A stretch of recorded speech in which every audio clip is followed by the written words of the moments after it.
నమస్తే సకులు. ఈరోజు కథలోకి వెళ్దాం. తను బంగారు బొమ్మని అంతా తన ఎదురుగానే అంటారే, తన రూపురేఖలు బావకి వరస దగ్గర సంబంధం వచ్చి అత్త మరీ మూర్ఖంగా విదిలించుకు వెళ్ళిపోయింది. అత్తయ్య కాదు, తన అదృష్టమే తనను విదిలించుకు వెళ్ళిపోయింది. హేమ ఆశా సౌధాలన్నీ పేకమేడల్లా కూలిపోయాయి. జీవితంలోని వెలుగంతా పోయి చీకటి ఆవరించుకున్నట్లు, అది పొందే అవకాశం ఇక ఎంతమాత్రం లేనట్లు అనిపించింది. ఆమె గుండె తండ్రి చావుతోనే వణికిపోతుంటే అత్త చర్యతో అధపాతాళానికి కృంగిపోయినట్లయింది. ఆమె నిర్ణయం, అహంకారం విభ్రాంతిని కలిగించాయి హేమకు. ఆ ఓటమి అంతా తర్వాత పిన్ని మీద కోపంగా మారింది. ఇదంతా గమనించిన సరళ అందుకుంది. కష్టంలో ఒక్క మాట పలకరించిందా నన్ను? ఒక్క క్షణం పిలిచిందా? ఒక్క క్షణం నిలిచిందా? నేనంటే పరాయిదాన్ని. నువ్వు ముక్కుపచ్చలారని ఈ కుర్రాళ్ళు రక్తబంధువులేగా. లోకానికైనా వెరిచిందా? కష్టంలో ఉన్నామని జాలైనా చూపించిందా? అవును. ఎలా తెలుస్తుంది? గడుసుది. ఎలాగూ అన్నగారు పోయారు. పెట్టుపోతలు ముద్దు ముచ్చట్లు జరగవు. ఇప్పుడు రాసుకు పూసుకుంటే బంక రాసుకున్నట్లే అనుకుంది. మేనరికం ఎక్కడ చేసుకోవలసి వస్తుందో అని ఉడాయించింది. నిజంగా నీ మీద ఎంత ప్రేమ ఉన్నట్లు నాతో పోట్లాడింది ఆ రోజు. మనకింకెవరూ దిక్కులేరు తల్లి, మనం అనాథలం అయిపోయామని రకరకాలుగా రోధిస్తూ ఉంటే హేమ కోపం చప్పగా చల్లారిపోయింది. అవును పిన్ని, ఎవరు పరాయిది? తాము రక్తబంధం. ఆ ప్రేమ అనుబంధం ఏమి చూపించగలిగింది అత్త? తాను ఎదిగింది. ఇలా అలా కాదు, చాలా అందంగా. తల్లి లేని పిల్ల తన కోడల్ని చేసుకోవాలి అన్నగారి గుర్తుగా అని ఆవిడకు అనిపించలేదు. తను అనుకున్నదే కరెక్ట్. హేమ బట్టలు ధరించడం ఇష్టపడే స్థాయికి చిత్రంగా వచ్చింది. పల్లెటూరులో ఉన్న పైడి తల్లికి పట్నవాసం అంటే మోజు. పట్నంలో ఉన్న తన చుట్టానికిచ్చి పెళ్లి చేసి పిల్ల సరదా తీర్చాలని తల్లి నరసమ్మకు ఉంది. కానీ తండ్రి పైడయ్యకు పొలం పుట్ర అన్నీ ఉన్న తన అప్ప కొడుక్కిచ్చి పల్లెటూరు సంబంధమే చేయాలని పట్టు. ఈ పట్టుదలతో పిల్ల పెళ్లి కాకుండా అలా ఉండిపోయింది. పైడికి ఫిట్స్ రావడం ప్రారంభించాయి. దయ్యం పట్టి ఉంటుందని తండ్రి ఆ ఊర్లో ఉన్న మంత్రగాడిని తీసుకొచ్చాడు. వాడు నానా రకాల పూజలు బీభత్సాలు చేసి చివరికి దయ్యాన్ని వదిలిస్తానని పైడిని చావగొట్టి గాయపరిచాడు. నరసమ్మ లబోదిబోమని పట్నంలో ఉన్న కొండయ్యకు కబురు పెట్టింది. వాడొచ్చి మంత్రగాడిని చావకొట్టి మంత్రాలు మాని పొలం పనులు చేసుకోమని బెదిరించి మనసు చెదిరి ఉన్న పైడిని తీసుకొచ్చి పిచ్చాసుపత్రిలో చేర్చాడు. పట్నం వచ్చానన్న ఊహే చాలు పైడి బాగుపడ్డానికి. ఆమె గాయాలు మాని పిట్స్కి వైద్యం చేశారు. చల్లని చెట్ల నీడలో తిప్పారు. సేద తీర్చారు. ఆ ఆవరణలో కమ్యూనిటీ హాల్ ఉంది. అది చిన్న సినిమా హాల్లా ఉంటుంది. అందులో తరచుగా సినిమాలు చూపిస్తూ ఉంటారు. కాస్త కుదురుగా ఉండి చూసేవారికి ముందు గేటు ఆవరణలో పూల మొక్కలు, క్రోటన్స్ వగైరాలు ఉన్నాయి. ప్రాజెక్టరు చిన్న గదిలో ఉంటుంది.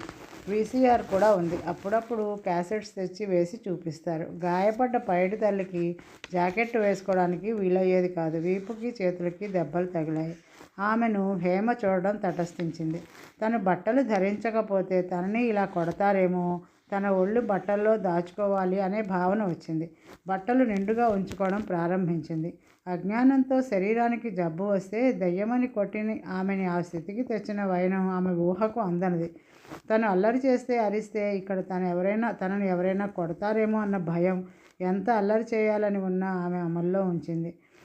డాక్టర్లు సిస్టర్లు వచ్చినప్పుడు చాలా కష్టం మీద నిగ్రహంగా ఉండేది. ఆయాలు వచ్చినప్పుడు మాత్రం పేచీలు, మాటలు, నవ్వులు మామూలుగానే ఉండేవి. ప్రత్యేక శ్రద్ధ తీసుకుంటున్నాడు వేణు. తాపీగానే అయినా హేమలో కొద్దిగా మార్పు గోచరిస్తున్నది. ఆ రోజు షాక్ ట్రీట్మెంట్ ఇచ్చే రోజు. హేమను ఆ గదిలోకి తీసుకువచ్చారు. హేమ రానని చాలా పేచీ పెట్టింది. బలవంతాన్నే తీసుకువచ్చారు. నాకేం లేదు డాక్టర్, నాకేం జబ్బు లేదు. ఎందుకు తెచ్చారు ఇక్కడికి? నేను బుద్ధిగానే ఉన్నానుగా. నన్నేం చెయ్యకు డాక్టర్, నన్నేం చెయ్యకు అని చేతులు విదిలించుకోవడానికి గింజుకోసాగింది. ఏం లేదమ్మా, చిన్న ఇంజెక్షన్ చేస్తారు. బల్ల మీద అల్లరి చేయక పడుకో అని నచ్చ చెప్పాడు. కాదు ఏదో చేస్తారు, వద్దు అని బెదిరి భయంతో వణకడం ప్రారంభించింది. ఏం లేదని బలవంతాన బల్ల మీద పడుకోబెట్టి నలుగురు కాళ్ళు చేతులు పట్టి ఉంచారు.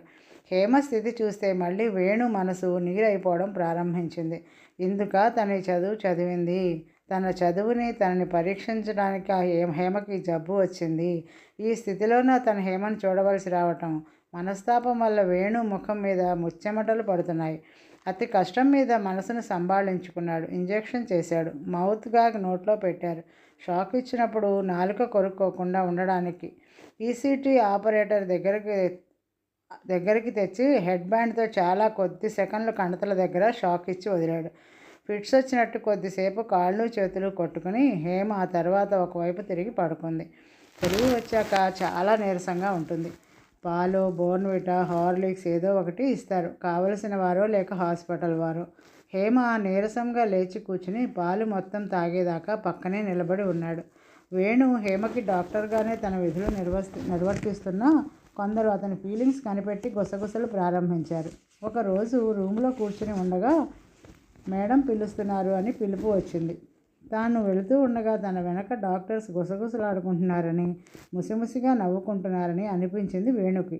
వేణు, కూర్చోండి. మీరు హేమ పట్ల ప్రత్యేక శ్రద్ధ చూపిస్తున్నారని ఫిర్యాదులు వచ్చాయి. దీనికి ఏమంటారు అన్నట్లు చూశారు ఆమె అతని ముఖంలోకి. కొందరు పేషెంట్స్ విషయంలో ప్రత్యేక శ్రద్ధ తీసుకోవాల్సి ఉంటుందని మీకు తెలుసున్నదేగా మేడం అన్నాడు నిజం చెప్పడానికి సిగ్గుపడుతూ. నిజమే, కానీ ఇతరులు ఫిర్యాదులు చేసే అవకాశం ఇవ్వకూడదుగా. నేను చేసే ట్రీట్మెంట్ కాదు, నా ఫీలింగ్స్ అటువంటి అవకాశం ఇచ్చి ఉంటాయి. ఆమె నా మామయ్య కూతురు. ఓ అలాగా, సారీ. ముందే తెలుసా మీకు? తెలియదు మేడం, ఇక్కడికి కొత్తగా వచ్చాను కదా. నా చదువుకి కూడా మామయ్య చాలా సహాయం చేశారు. బావ డాక్టర్ అయ్యుండి ఆమె స్థితి ఇంతదాకా ఎలా వచ్చింది? మా మామయ్య గారి కుటుంబానికి మాకు చాలా కాలంగా రాకపోకలు లేవు. ఆ కారణంగా వారి స్థితిగతులు మాకు తెలిసే అవకాశం లేకపోయింది. ఆయన కూడా పోయారు. వెళ్ళండి, తొందరలోనే ఆమె బాగుపడుతుందని ఆశిద్దాం, అందుకు కృషి చేద్దాం అన్నారు. వేణు వస్తుంటే గుచ్చిగుచ్చి చూశారు మిగతా డాక్టర్లు. వేణు ముందు తల వంచుకుని తర్వాత తల ఎత్తి అందరికేసి చిన్నగా నవ్వుతూ చూసి సోఫాలో చతికిలపడి పేపర్ తీసుకుని చదవడం ప్రారంభించాడు. మళ్ళీ పేపర్ పక్కకి తీసేసి, హేమ మా మామయ్య గారు అమ్మాయి, ట్రీట్మెంట్ నాకంటే మీరు చేస్తేనే బెటర్గా ఉంటుంది అన్నాడు రెండు అర్థాలు వచ్చేలా. చికిత్స అనేది ఎవరు చేసినా ఒకటే, మీరే చేయండి అని ఒక అర్థం. రెండు, బంధువు కాబట్టి ఫీలింగ్ వల్ల నేను సరిగా చేయలేకపోవచ్చు అని. అది విని వారు ముఖాముఖాలు చూసుకుని తలదించుకున్నారు. కామేశం గారు పోగానే అప్పుల వాళ్ళంతా బయటపడ్డారు. వచ్చిన డబ్బు అప్పులకే చాలదు. ఆయన తోటి ఉద్యోగులు అప్పుల వాళ్ళని ఏదో విధంగా సర్దుబాటు చేసి కొంత డబ్బు మిగిలేలా చేసి సరళకు అందించారు. దగ్గర కానుపు వరుసగా 3 మగపిల్లలు. పురుళ్లలోనే ఆమె ఆరోగ్యం బాగా దెబ్బతినింది. దెబ్బ మీద దెబ్బగా ఈయన పోవడంతో మంచం మీద నుంచి లేచి తిరగడమే కష్టమవుతోంది సరళకి. ఈ స్థితిలో ఉన్న పిన్నికి తనకు తండ్రికి మధ్య జరిగిన విషయం చెప్పడము దండగే. ఆమెను మరింత బాధించడం తప్ప ప్రయోజనం ఏముంటుంది? అనవసరంగా ఆశలు కల్పించాడు ఆయన. ఇదిలా జరుగుతుందని ఆయన మాత్రం కలగన్నాడా? అతని మనసులో ఏముందో చెప్పడానికైనా సావకాశం లేకుండా గుండె ఆగిపోయింది కదా. పిన్న వయసులోనే హేమకి పెద్ద భారం నెత్తిన పడినట్లయింది. ఆమెకు పిన్ని గురించి మొదటి నుంచి బెంగ. ఆమెకు ఏదైనా అయితే తానే కాక 3 తమ్ముళ్ళు పెద్ద దిక్కులేక వీధిన పడతారు. పిన్ని ఎలా అయినా ధైర్యం తెచ్చుకుని లేచి తిరగకపోతే అమ్మో, ఆ తలపై గాలి విసురులా హేమను ఊపేసింది.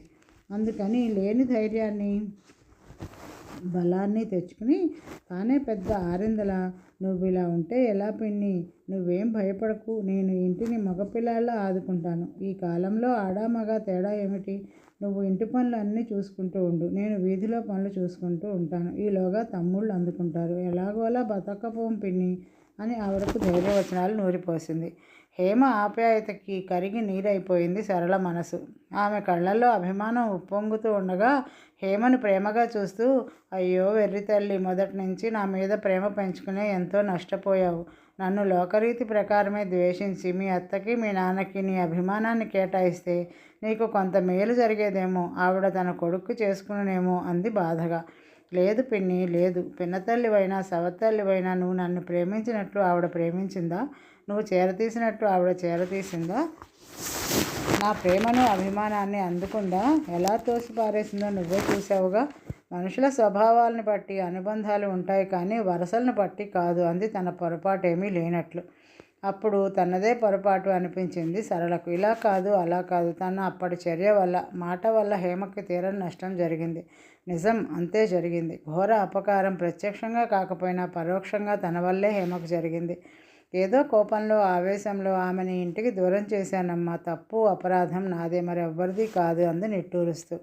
నువ్వు దూరం చేస్తే మాత్రం తాను దూరం చేసుకుంటుందా? తాను రాకపోతే మాత్రం నన్ను పిలిపించుకోవచ్చుగా.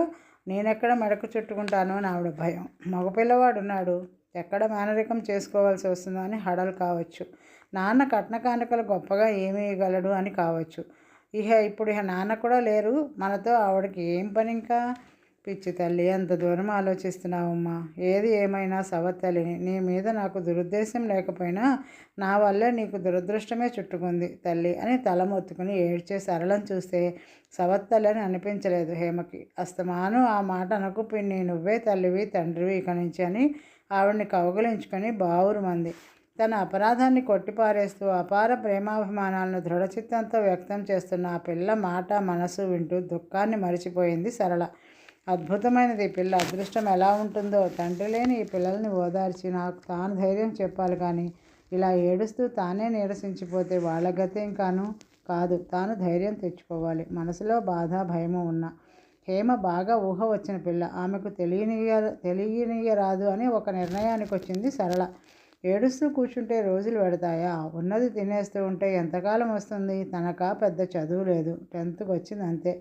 పెద్ద బాధ్యత మీద పడింది. పిన్నికైతే మగపిల్లాళ్ళ ఆదుకుంటానని భరోసా ఇచ్చింది. కానీ తను ఆడపిల్ల, వయసులో ఉన్న అందమైన ఆడపిల్ల, మగదిక్కులేని ఆడపిల్ల. ఈ నిష్ఠుర ప్రపంచంలో నిస్సహాయంగా అడుగుపెట్టి ఎలా నిగ్రహించుకురావాలి? ఏం చేయాలో పాలు పోవడం లేదు హేమకి. వీరి పరిస్థితి 4 ఇళ్ల అవతల ఉన్న జయమ్మ గారిని చెలింపచేసిందని ఆవిడ ఒట్టినే ఊరికే ఎవరికీ ఉపకారం చేయదు. అందువల్ల తన ఇంట్లో ఉన్న పిల్లల్ని మరికొందరు ఇరుగు పొరుగు పిల్లల్ని చేర్చి హేమను తన ఇంట్లో ప్రైవేట్లు చెప్పమంది. ఆ పిల్లలందరూ 1 నుంచి 5వ తరగతిలోపు పిల్లలు. హేమ సంతోషంతో ఒప్పుకుంది.